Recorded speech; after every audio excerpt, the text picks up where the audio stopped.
Long before the conclusion of Dragon Ball GT, before the crisis of Majin Buu on Earth, and even before the Z-Fighters were able to harness a fraction of the power they possess now, there was one very mysterious but yet very familiar Saiyan roaming the galaxies who wielded unimaginable power. As the years flew by and we saw the progression of the Saiyans even as their race faced extinction, Goku and Vegeta, the two alleged last pure-blooded Saiyans left, continued to leave a lasting legacy in their universe.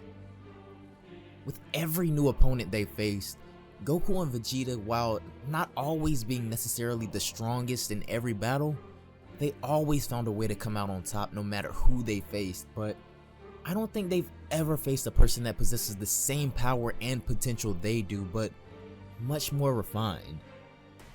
3 years after the end of GT, Goku has returned to Earth after disappearing with Shenron to Otherworld in order to continue training his pupil Oob, and of course, over this time, Vegeta has continued his training as well in order to harness his new Super Saiyan 4 powers at will, but the legacy of Saiyan royalty will soon return to haunt the Z-Fighters. This is a story called Dragon Ball New Age, and while we have went over the first portion of the story in the past, this version has been remastered with a different art style and other changes, so if you guys want to go support the creator and check out this for yourselves, the link will be down below in the description box, and if you haven't already, be sure to follow me on Twitter for exclusive giveaways and other behind the scenes content. But without further ado, let's go. I got swords on my back, samurai stack, ninjas with me niggas, on stars of these bitches, eating ramen noodles in the hood with my niggas. Starting off in a period of peace, the first thing we see is complete and utter calmness all across the earth as we see Piccolo meditating at the lookout. Immediately we cut to Supreme Kai's planet and we see Goku in his Super Saiyan 4 form preparing an attack. In the next panel, we see just who he's battling as we see him engage with not only Gohan, but Oob as well.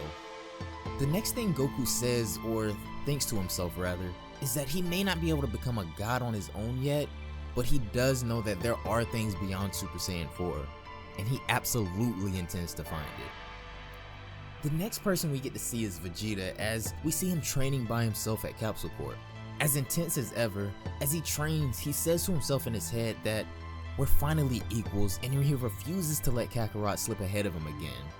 While the Warriors of Earth have certainly been enjoying this short period of peace, peace never lasts too long in Dragon Ball as a face from a forgotten past begins to enter the Earth's atmosphere, and this threat is more dangerous and more personal than anything the Z-Fighters have ever faced before. As Vegeta leaves the training room, he's greeted by his family, Bulma and Bulla, as Bulma says Vegeta hasn't missed a single day of training since Goku returned. A huge rumbling shakes the entire building, and then off in the distance, we see it. 2 Saiyan pods have landed on Earth.